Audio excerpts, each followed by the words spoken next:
How to be emotionally strong. Stoic Wisdom. The discovery that changed everything. Imagine for a moment that you could develop an inner strength so powerful that no external storm could shake your peace. Imagine having absolute control over your emotions, regardless of the chaos around you. This is no fantasy. It's exactly what the ancient Stoics mastered over 2,000 years ago. And today, you'll discover how to apply this ancient wisdom to your modern life. Before we continue, let me ask you a question that could completely change your perspective. Have you ever stopped to consider that most of your suffering comes not from the events themselves, but from your interpretation of them? If this question touched something within you, then you're about to embark on a transformative journey. And if you're watching this far, do yourself a favor. Subscribe to the channel and activate the bell, because what I'm about to share in the next few minutes could be the game changer you've been waiting for. The truth is, we live in a time of unprecedented emotional fragility. We've never had so much material comfort, and paradoxically, we've never been so emotionally vulnerable. People crumble under criticism on social media, panic over unexpected changes, and live hostage to their own uncontrolled emotions. But there is a different path, one that great emperors, slaves turned philosophers, and invincible warriors have all walked: the path of Stoicism. What makes Stoicism so powerful is not its complexity, but its brutal simplicity. While other philosophies get lost in abstractions, Stoicism gets straight to the point. You can't control the external world, but you can completely master your internal world. And when you master your internal world, paradoxically, you gain immense power over the external world. The secret of the invincible. Marcus Aurelius faced devastating plagues, endless wars, and palace betrayals. Epictetus was a slave whose leg was broken by his master. Seneca lost everything and was forced to commit suicide by Nero.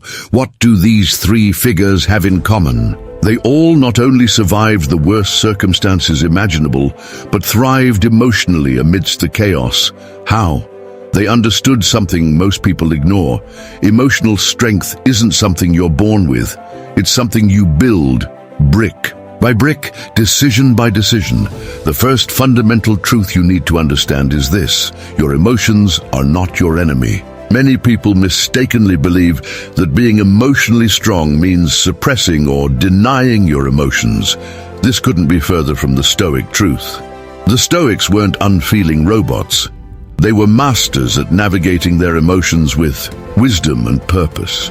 They felt fear but weren't controlled by it. They experienced sadness but didn't drown in it. They knew anger but transformed it into constructive action. Think of it like learning to surf. A beginner surfer fights the waves and inevitably gets knocked down by them. An experienced surfer doesn't fight the waves. He reads them, understands them, and uses them to propel himself. Your emotions are like these waves.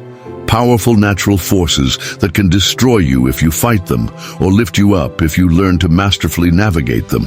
The process of building emotional strength begins with a radical shift in perspective. Most people live like puppets, their emotional strings pulled by external events. Someone praises them and they feel good. Someone criticizes them and they crumble. Something goes wrong and they panic. Stoics cut these strings. They understand that between stimulus and response lies a space, and in that space lies your power of choice.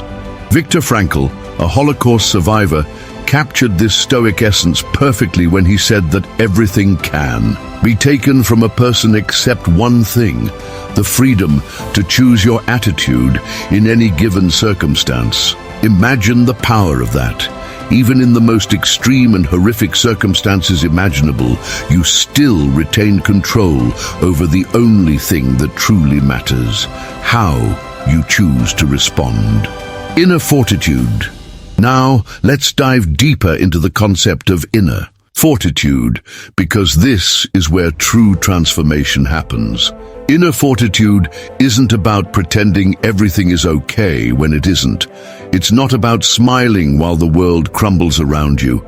It's about developing a solid, unshakable foundation within yourself, a foundation built on principles, values, and practical wisdom. Imagine your mind as a medieval fortress. The outer walls are your first defenses, your ability to filter out negative influences, establish healthy boundaries, and protect your mental space.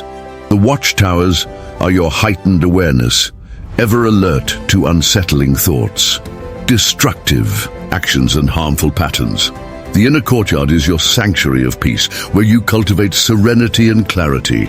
And in the center, in the most protected keep, lies your unshakable core, your core values, your essential identity, that which no external force can touch. Building this fortress doesn't happen overnight. It's a daily, meticulous process that requires discipline and dedication. Each morning when you wake up, you have the opportunity to add another stone to your walls. Every decision you make, every response you choose, every thought you cultivate or discard, all contribute to the building or erosion of your inner fortress. The Stoics developed specific practices to strengthen this fortress. Marcus Aurelius's morning meditation, where he mentally prepared himself for the day's challenges, anticipating obstacles and reminding himself of his principles.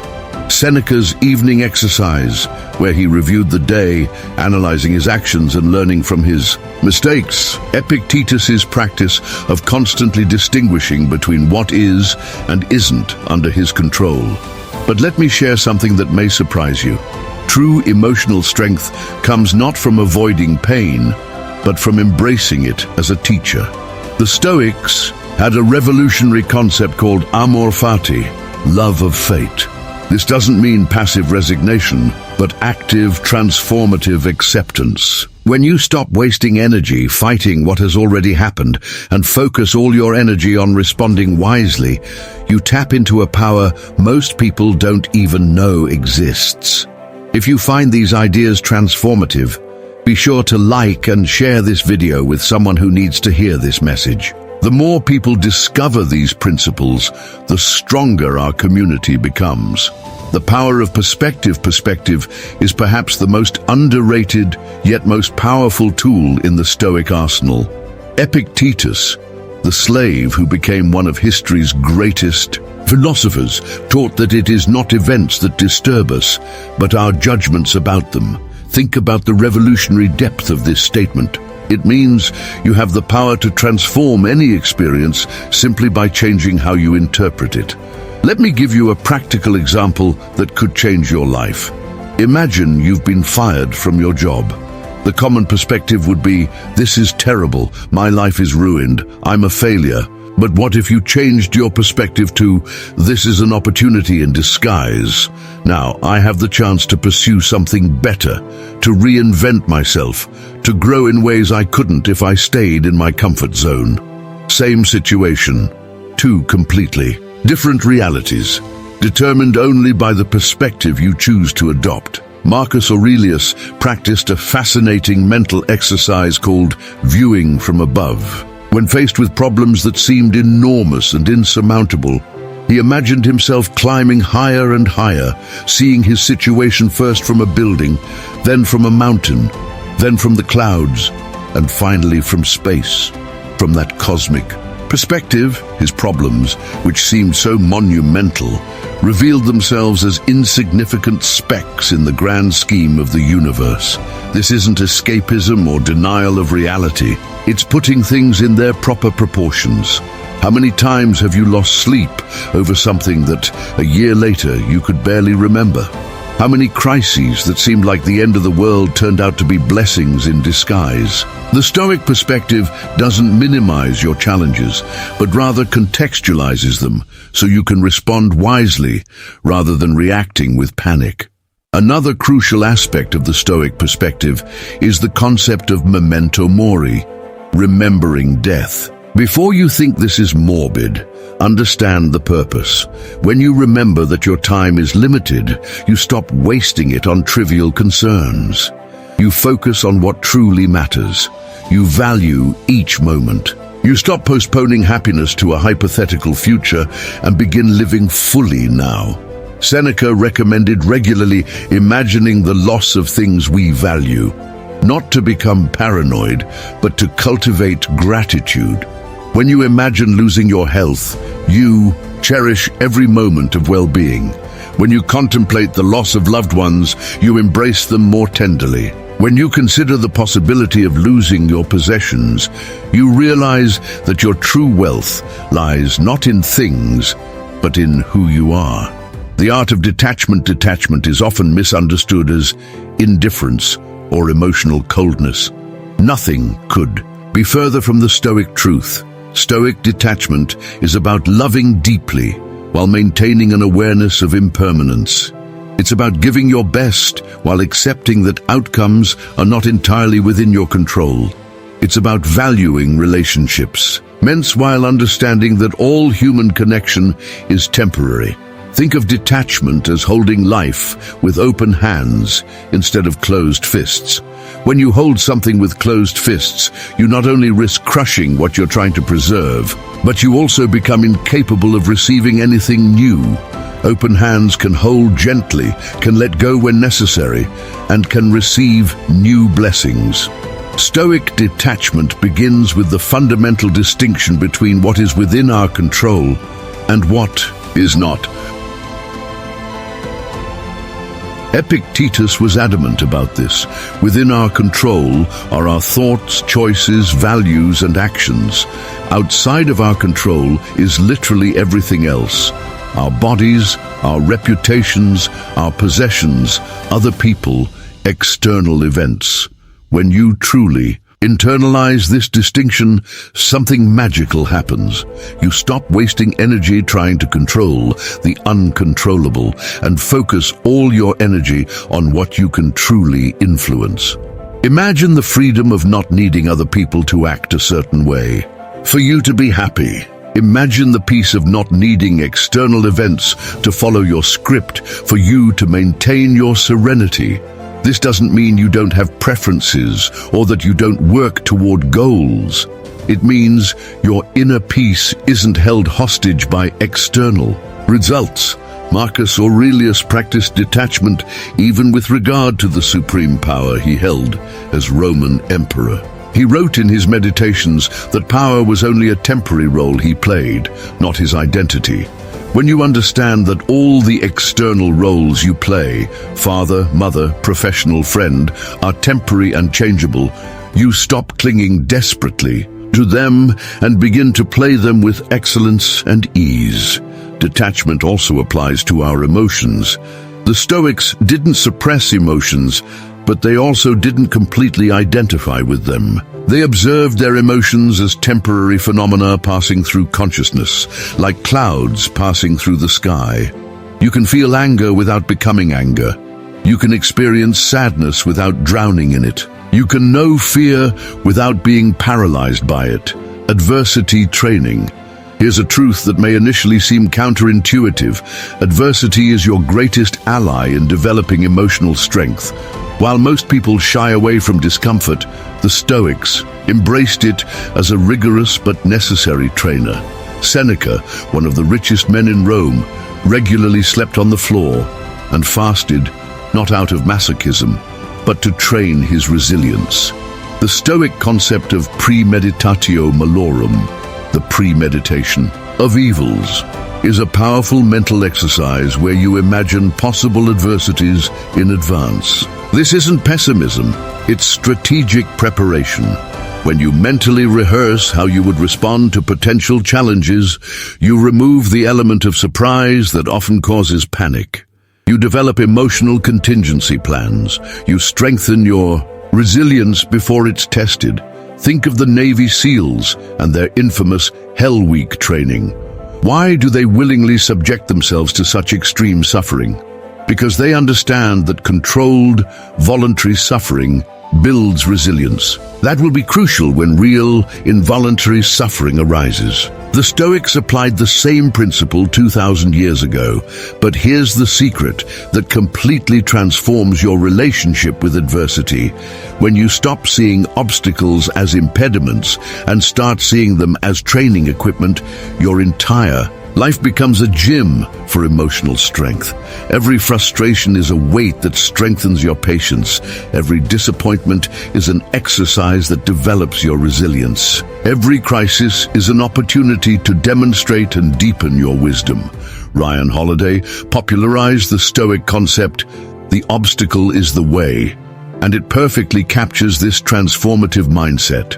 The Stoics didn't just tolerate obstacles, they actively sought them out as opportunities for growth. When Marcus Aurelius faced the Antonine Plague that devastated the Roman Empire, he didn't lament his misfortune. He saw it as an opportunity to demonstrate virtuous leadership under extreme pressure. Adversity also serves as a brutal but necessary reality check. It strips away all illusions and reveals who you truly are. It's easy to talk about strength and resilience when everything is going well, but it's in the furnace of adversity that true character is forged. And here's the beauty of it. Each time you face and overcome adversity, you add another layer of unshakable confidence in your ability to handle whatever life throws at you. If you find value in these reflections, remember to subscribe and turn on notifications. Share in the comments which adversity you turned into strength. Your story might inspire someone going through something similar now. The discipline of the mind, mental discipline, is the foundation upon which all emotional strength is built. Without mental discipline, you are like a rudderless ship, tossed to and fro by every wave of thought and emotion. With mental discipline, you become the unshakable captain, sailing with purpose regardless of the storms. The Stoics understood that an undisciplined mind is your worst enemy. It creates imaginary suffering, amplifies real problems, and sabotages your peace with useless worries about the future and paralyzing regrets about the past. Marcus Aurelius wrote, "You have power over your mind, not over external events."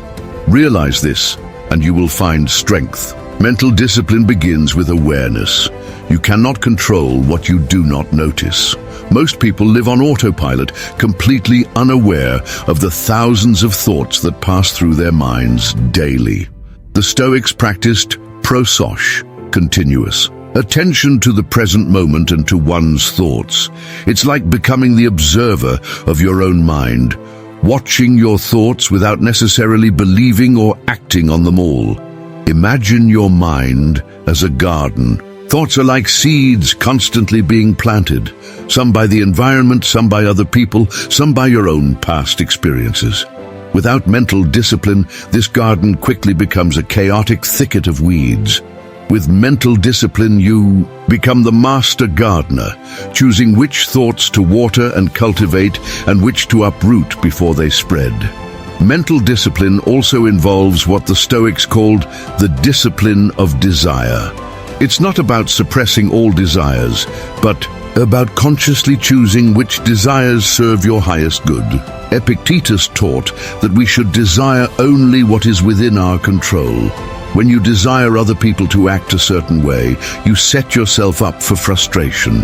When you desire only to act virtuously yourself, you set yourself up for consistent satisfaction. One of the most powerful exercises for developing mental discipline is the sacred pause. When you feel a strong emotion rising, anger, fear, desire, instead of reacting immediately, you pause. In that pause, you ask yourself, will this reaction serve my highest good? Is it aligned with my values? Is it a response to who I want to be? This simple pause can be the difference between a life of impulsive reactions and regrets, and a life of conscious responses and wisdom. Mental discipline also requires you to constantly question your own narratives. We are storytelling machines, constantly weaving narratives about why things happen, what other people think, what the future holds. The Stoics remind us to separate facts from interpretations. When someone doesn't respond to your message, the fact is simply that there was no response. The story that they are ignoring you, that they don't like you, that you did something wrong, these are all interpretations, and often misinterpretations. The cultivation of virtue. At the heart of Stoicism is the revolutionary concept that virtue is the only true good. Wealth, health, reputation. The Stoics called all these preferred indifference. They are pleasant to have, but not essential to a good life. Virtue, wisdom, justice, courage, and temperance is the only thing that truly matters. This may seem extreme, but consider the freedom this perspective offers. When you anchor your life in virtue rather than externals, you become truly invincible. They can take your money, but they cannot take your integrity. They can attack your reputation, but they cannot touch your character. They can imprison your body, but they cannot enslave your virtuous mind. Wisdom, the first cardinal virtue, is not about accumulating knowledge, but about deeply understanding what truly matters. It is the ability to see through the illusions that cause unnecessary suffering. It is understanding that most of the things people waste their lives on are ultimately unimportant. Wisdom is knowing when to act and when to wait, when to speak, and when to remain silent, when to fight and when to yield. Justice, for the Stoics, goes beyond simply following laws. It's about treating every human being with the dignity they deserve as rational beings. Marcus Aurelius, even when dealing with traitors and enemies, maintained that all humans are part of a cosmic community, all sharing the same divine spark of reason. When you cultivate justice, you stop dividing the world into allies and enemies, and begin to see everyone as fellow travelers, each fighting their own invisible battles. Courage is not the absence of fear, but right action despite fear.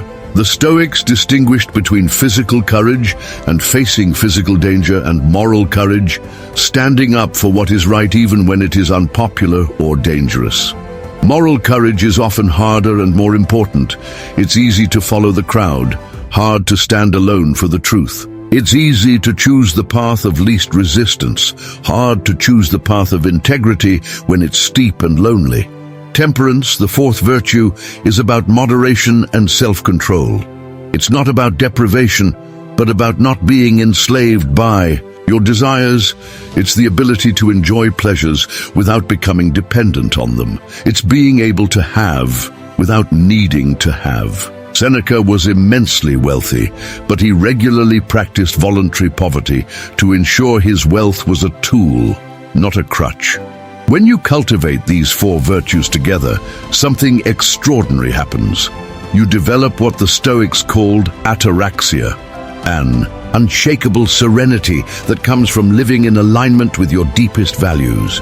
It's not a passive peace, but a dynamic peace that persists even in the midst of intense action.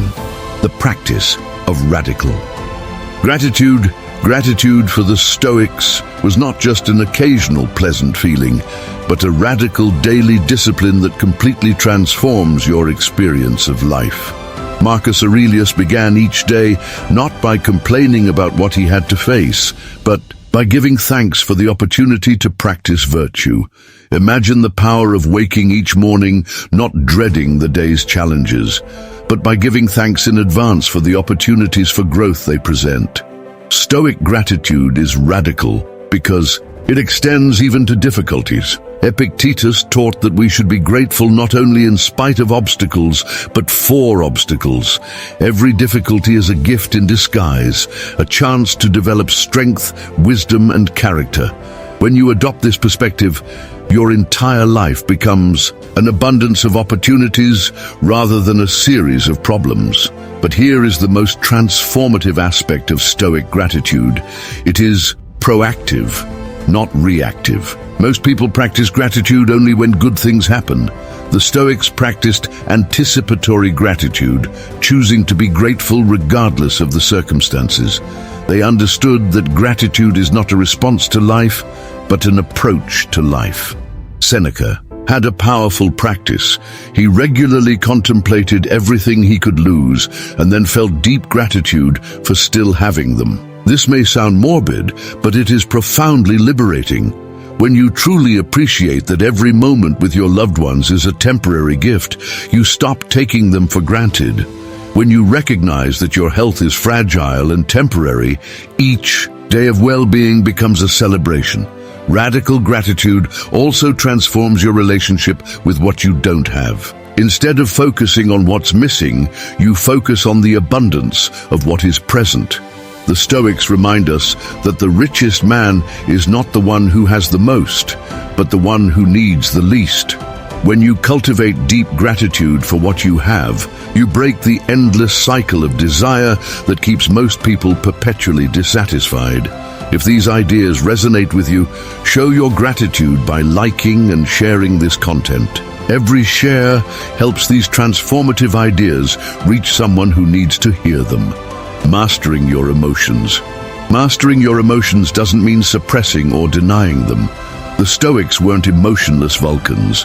They were whole human beings who understood how to navigate the emotional spectrum with wisdom and grace. Stoic emotional mastery is about transforming raw emotions into refined responses, blind impulses into conscious actions. First, let's dispel a common myth. The Stoics definitely felt emotions. Seneca wept when he lost his son. Marcus Aurelius felt profound grief when he lost multiple children. The difference is that they didn't allow these emotions to control them or define their actions. They felt deeply, but they responded wisely. The Stoics distinguished between initial impressions and judgments. When something happens, you have an initial automatic emotional reaction. This is natural and involuntary. But then comes the crucial moment. You add a judgment to that impression. It is this judgment, not the initial impression, that determines your sustained emotional state. You can't control the initial flash of anger when someone insults you, but you can control whether you feed that anger with thoughts of revenge or let it pass like a cloud in the sky. Here's a powerful technique from the Stoics. When a strong emotion arises, they observed it like a scientist observes an interesting phenomenon. Oh, interesting, I'm feeling anger. Where do I feel it in my body? What thoughts are fueling it? What wise action is this emotional energy urging me to take? This detached observation transforms you from a victim of your emotions to a student. One of them, anger, specifically received special attention from the Stoics. Seneca wrote an entire treatise on anger, calling it the most hideous and frenzied of all emotions. But he didn't advocate never feeling angry. That would be impossible and unhealthy. Instead, he taught how to transform the energy of anger into constructive action. Anger often signals that a boundary has been crossed or an injustice has occurred. The wise response is not to explode in fury, but to use that energy to establish firm boundaries or correct injustices with deliberate action. Fear, another great destroyer of lives, was seen by the Stoics as often worse than the thing feared itself. Seneca observed that we suffer more in imagination than in reality. How many times have you spent sleepless nights dreading something that never happened? How many opportunities have you missed because fear paralyzed you? The Stoics faced fear head-on, asking, what's the worst thing that could happen? And if it did, would I survive? Could I even find a way to thrive? Often, when you truly examine your fears in the light of reason, they reveal themselves as shadows without substance. Envy and jealousy were seen by the Stoics as particularly foolish. Why waste energy desiring what others have when you could use that same energy to develop what is within your control? Marcus Aurelius reminded himself that envying others is like preferring to be someone else. But if you were someone else, you would have their problems too, problems you probably wouldn't want. Building strong relationships, contrary to the stereotype of the lonely and distant Stoic, the ancient Stoics deeply valued relationships. They simply approached them with wisdom rather than dependence. Marcus Aurelius, despite dealing with betrayal and disappointment daily, maintained that human beings were made for each other, and that helping others was a fundamental part of living according to nature. The secret of Stoic relationships is this: love deeply, but without neurotic attachment. Give your all, but without rigid expectations in return. Serve others, but without needing their approval for validation. This may seem paradoxical, but it is profoundly liberating. When you love without needing, your love becomes a gift rather than a transaction. The Stoics practiced what we might call conditional, unconditional love. It sounds contradictory, but let me explain. Love is unconditional in the sense that you choose to love regardless of the other person's behavior. But it is conditional in the sense that you maintain healthy boundaries and don't allow others to abuse your kindness. You can love someone deeply while recognizing that being around them is unhealthy for you. Epictetus taught that we should remember that the people we love are mortal. Not to become paranoid or distant, but to cherish every moment together.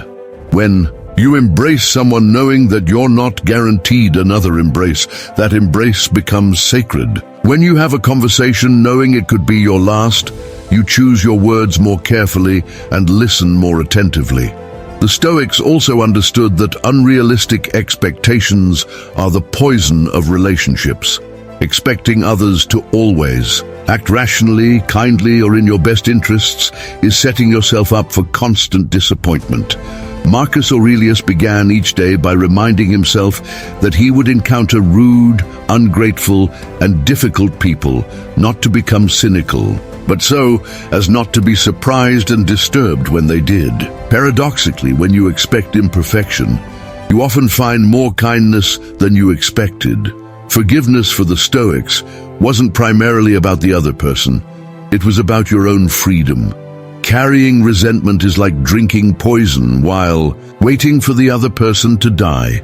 The Stoics forgave quickly and completely, not because others deserved it, but because they themselves deserved peace.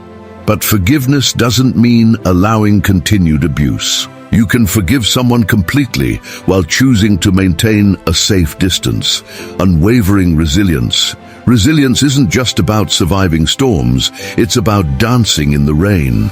The Stoics developed such profound resilience that they not only endured adversity, but turned it into an advantage. This is the essence of the concept of amor fati. Not just accepting fate, but actively embracing it as the perfect path to your development. Stoic resilience begins with a radical acceptance of reality. While most people waste immense energy wishing reality were different, the Stoics always began with total acceptance of what is. This doesn't mean passive resignation. It means starting from the only place where real change is possible. Reality as it is, not as you would like it. Whatever. Imagine you're playing poker and you're dealt bad cards. You can spend the entire game complaining about your cards, comparing them to others, wishing you'd been dealt different cards, or you can accept the cards you're dealt and focus on playing them to the best of your ability.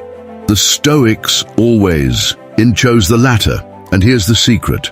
Often the player who plays average cards excellently beats the one who plays excellent cards mediocrely.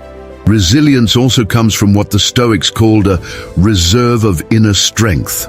It's like having an emotional savings account that you build up in good times and draw on in difficult times.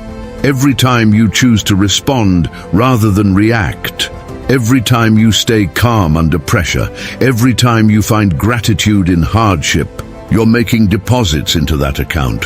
When the real crisis hits, you have deep reserves to draw from. But here's what makes Stoic resilience truly special. It's anti-fragile. This term, popularized by Nassim Taleb, describes systems that not only resist stress but become stronger because of it. A glass is fragile, stress breaks it. A rock is robust, it resists stress but doesn't improve. The human body is anti-fragile. The stress of exercise makes it stronger. Stoic resilience works the same way. Each challenge faced wisely makes you better able to face the next. The Stoics also practiced what we might call pre-resilience, building strength before it's needed. Seneca regularly practiced voluntary poverty, not because he expected to become poor, but to remove the fear of poverty. When you know from experience that you can survive on very little, you stop fearing loss. When you voluntarily expose yourself to controlled discomfort, involuntary discomfort loses its power over you. The power of purpose.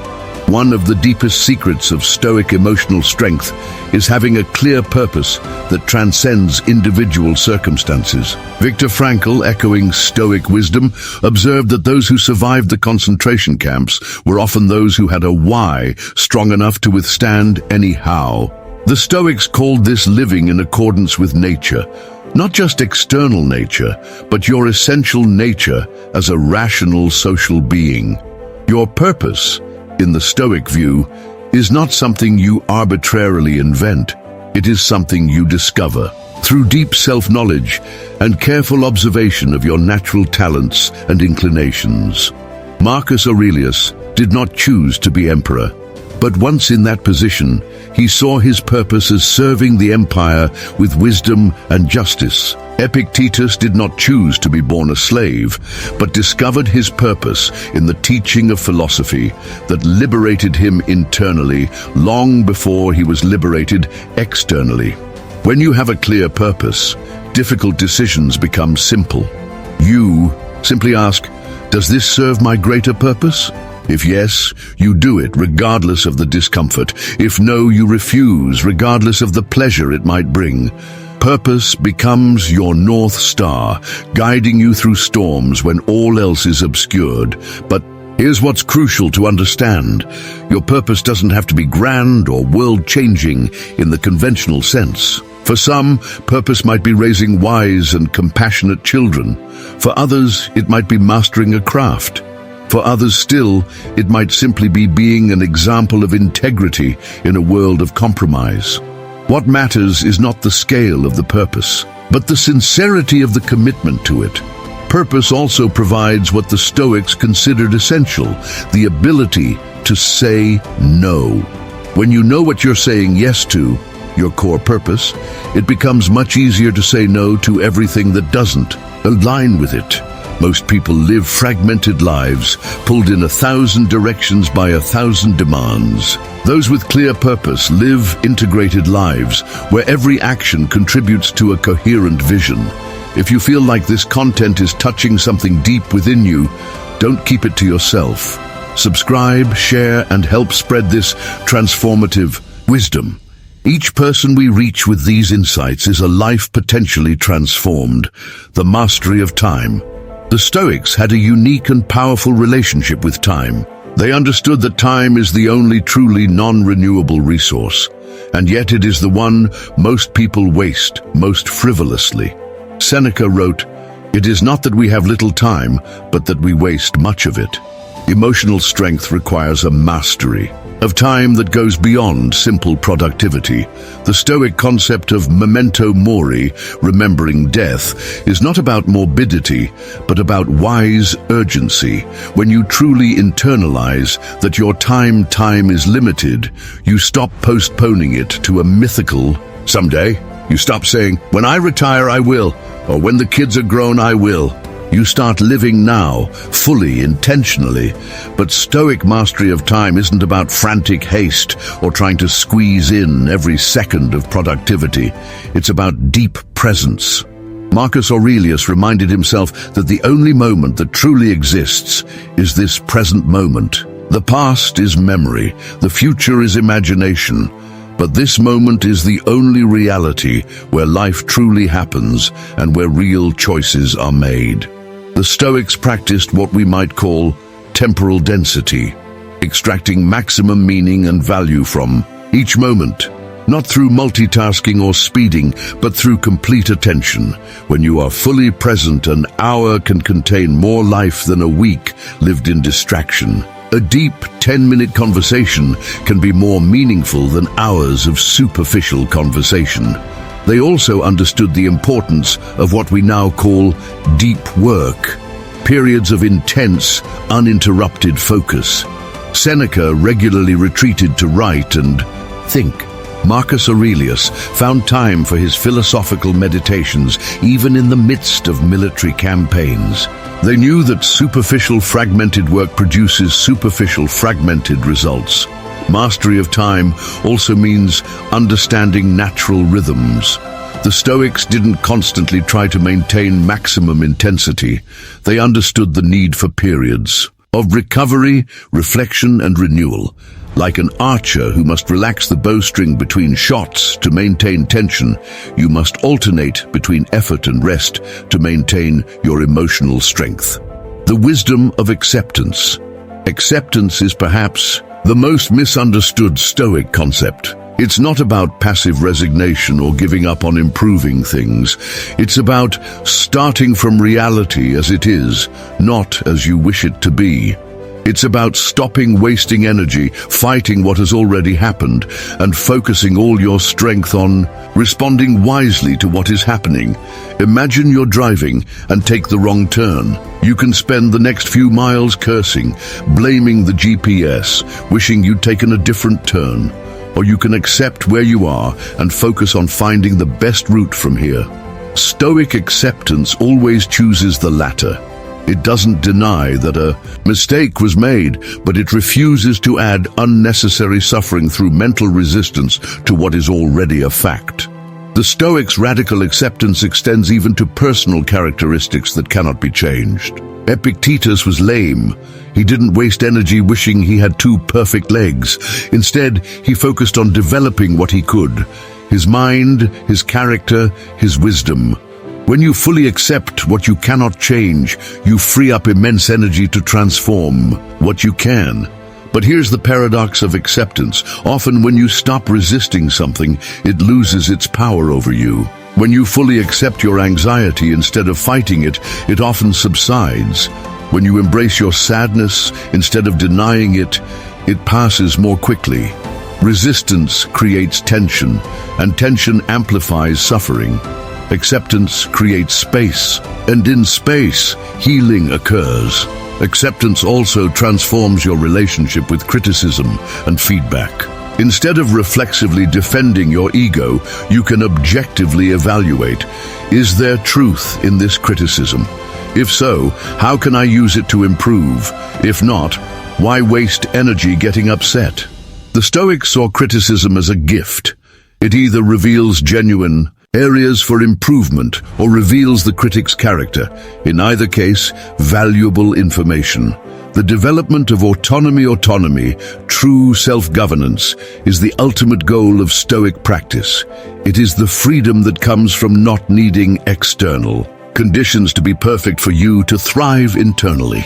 It is the emotional independence that allows you to maintain your peace and purpose regardless of the chaos around you. Autonomy begins with the realization that you always have a choice. Even in the most restrictive circumstances, you retain the choice of how you interpret and respond. Viktor Frankl discovered this in the Nazi concentration camps. Epictetus discovered it as a slave. They discovered that the ultimate human freedom, the freedom to choose one's attitude, cannot be taken away. But autonomy doesn't mean isolation. The Stoics were deeply engaged with their communities.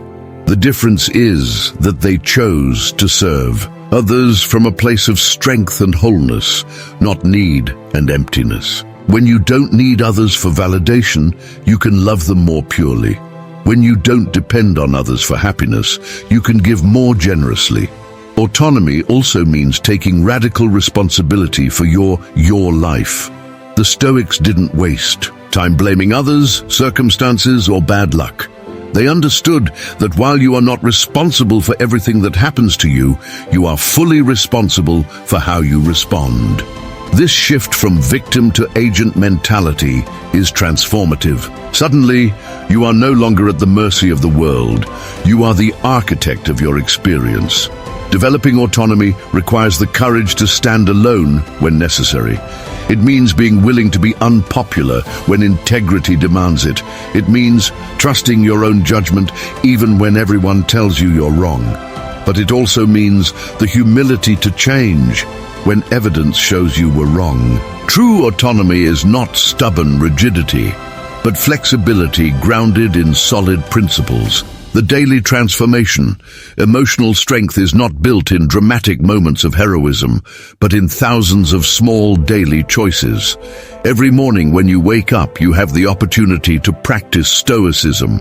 Every interaction, every challenge, every moment of boredom or frustration is a chance to deepen your practice. Marcus Aurelius kept a journal, his Meditations, not for publication, but for daily personal transformation. Each entry was an opportunity to reflect, learn, and recalibrate. He wasn't trying to be perfect, he was trying to be a little better each day. Progress, not perfection, was the goal. Daily transformation requires rituals and routines that support your growth. The Stoics had morning practices of reflection and mental preparation, evening practices of review and learning. They understood that without structure, good intentions evaporate quickly. But with structure, small compounded actions create extraordinary changes over time. Here's a powerful secret. Start small. Don't try to revolutionize your entire life at once. Choose one Stoic practice, perhaps pausing before reacting, or mourning gratitude, or questioning your interpretations, and practice it consistently for a month. When it becomes second nature, add another practice. Sustainable change happens through evolution, not revolution. Daily transformation also means embracing imperfection. You will fail. You will lose your temper, be overcome by emotions, and act against your principles. The Stoics didn't expect perfection. They expected honest effort and continuous learning. Every failure is valuable insight into where you need to focus your development. The legacy of strength. When you develop true emotional strength, you don't keep it to yourself. It naturally spills over to impact everyone around you. Your children learn resilience by watching how you handle challenges. Your colleagues find courage in your calm under pressure. Your friends discover that it's possible to live differently by observing your example. The Stoics understood that we are all part of a greater whole. Marcus Aurelius wrote, "What is good for the hive is good for the bee."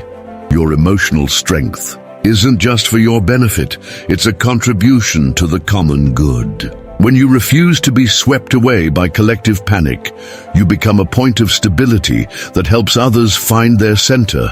But the most important legacy is what you leave for yourself, the person you become through practice. Every time you choose response over reaction, every time you find gratitude in difficulty, every time you maintain integrity under pressure, you are sculpting your character like an artist carves marble. And unlike external accomplishments that can be lost, the character you build is truly yours forever. Think of Marcus Aurelius. His empire eventually crumbled.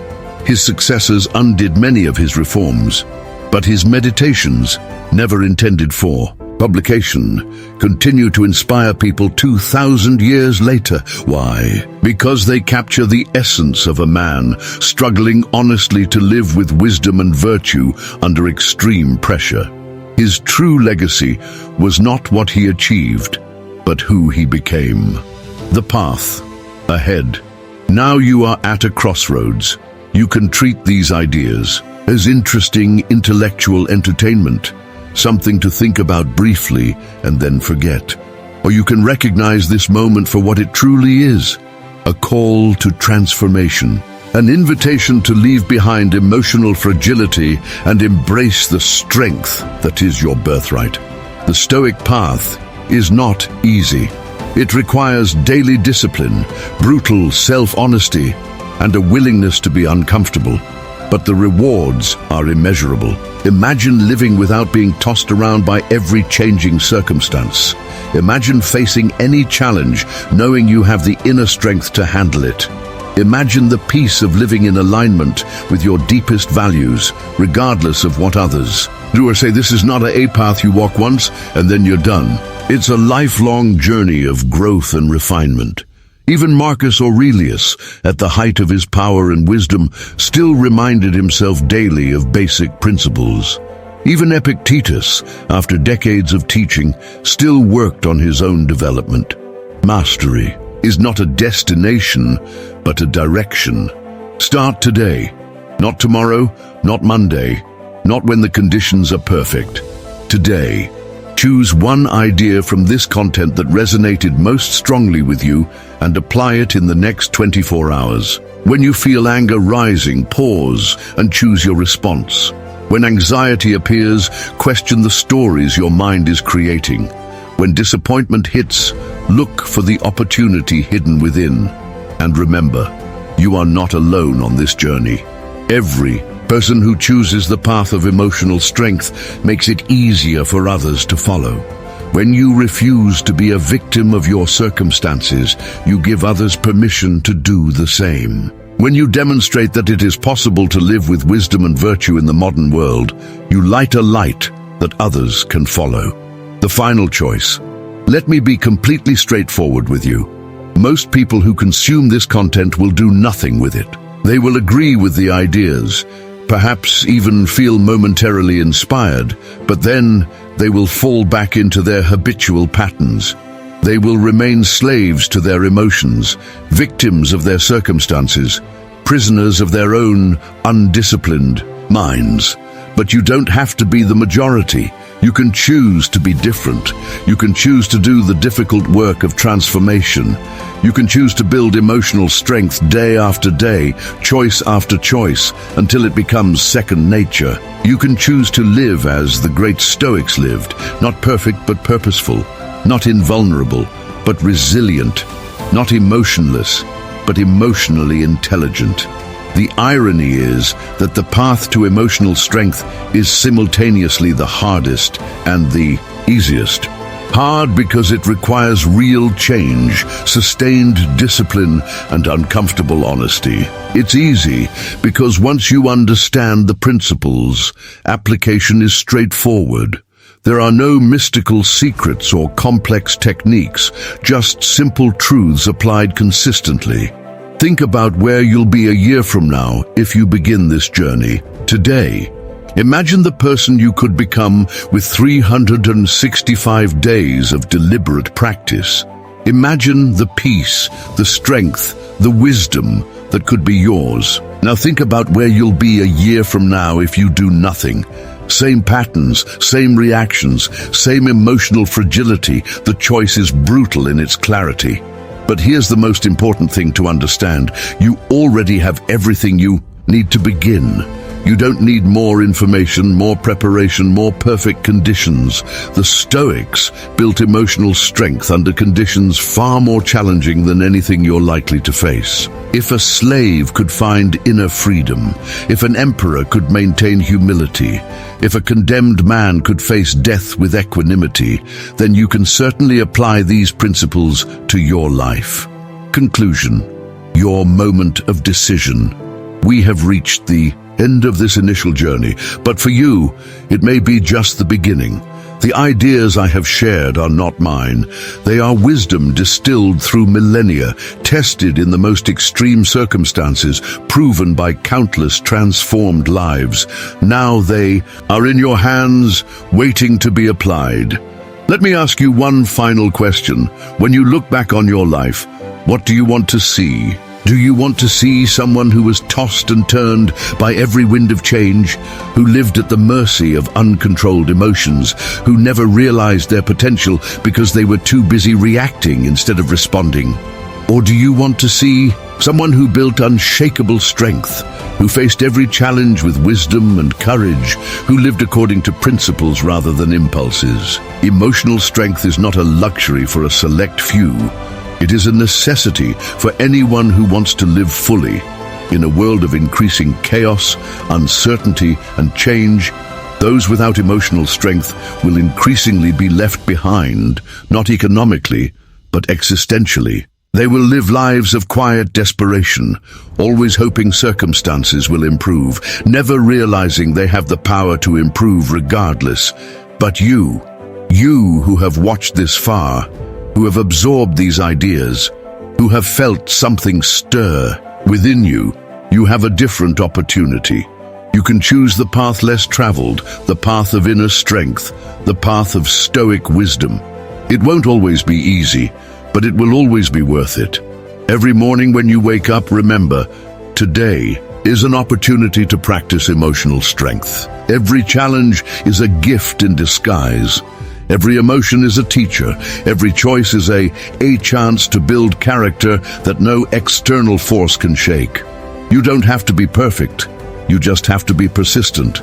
And when difficult times come, and they will, remember the Stoics who came before you.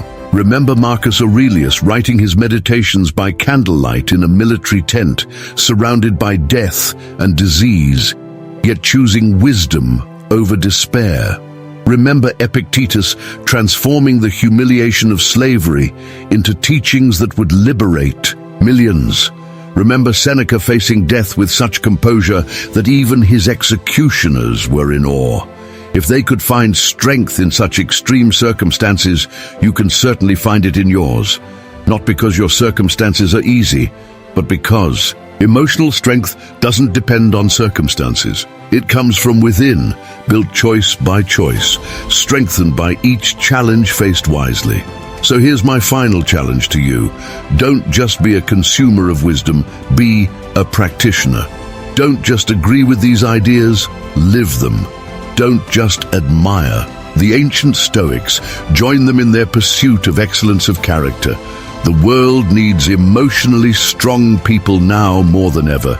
Your family needs you strong, your community needs you stable, and most importantly, you deserve to experience the peace and power that come from true emotional strength. If this content touched you, if you feel the call to transformation, then act on that feeling now. Subscribe to the channel to continue this journey. Share this video with someone who needs to hear this message. Leave a comment sharing which principle you will apply first. But most importantly, commit to daily practice, because in the end, emotional strength isn't about what you know, it's about what you do. It's not about perfection, it's about progress. It's not about never falling, it's about always getting back up. And every time you get back up stronger. Every time you choose response over reaction, you build power. Every time you find gratitude in the face of difficulty, you develop resilience. The path is before you. The principles have been shared. The examples have been given. Now the only question that remains is, will you have the courage to take the first step? The future you, stronger, wiser, more serene, is waiting on the other side of consistent action. Don't make it wait any longer. The journey of 1,000 miles begins with a single step. Building unshakable emotional strength begins with a single choice. Make that choice now. Your future self will thank you, and the world will be better because of the strength you choose to build. Always remember, you have within you right now everything you need to be emotionally invincible. It's not about adding something missing, it's about developing what's already there. The seed of strength is within you. Water it with daily practice, nurture it with Stoic wisdom, and watch it grow into something magnificent. This is not the end, it's the beginning. The beginning of your transformation. The beginning of your journey to true emotional strength. The beginning of the life you were destined to live, not at the mercy of your emotions, but as their master. Not as a victim of circumstance, but as an architect of your experience. Not as a leaf in the wind, but as an unshakable rock in the river of life. Stoic wisdom has waited 2,000 years for you. It has survived falling empires, devastating plagues, and countless calamities because its truth is timeless and its utility universal. Now it is in your hands. What you do with it will determine not only your future, but the kind of ancestor you will be for generations to come. Because when you develop true emotional strength, you don't just possess it for yourself, it becomes part of your legacy. A gift to all who come after you. Your children will learn resilience by watching you. Your grandchildren will inherit strength through your example. And even those who will never know your name will be touched by the ripple effect of your transformation. This is the true power of Stoic wisdom.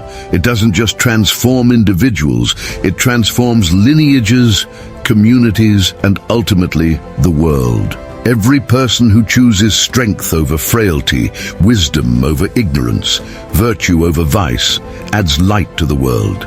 And in dark times, that light becomes even more precious. So don't underestimate what your personal transformation means. It's not just about feeling better or handling stress better. It's about becoming the kind of person who lifts up everyone around you.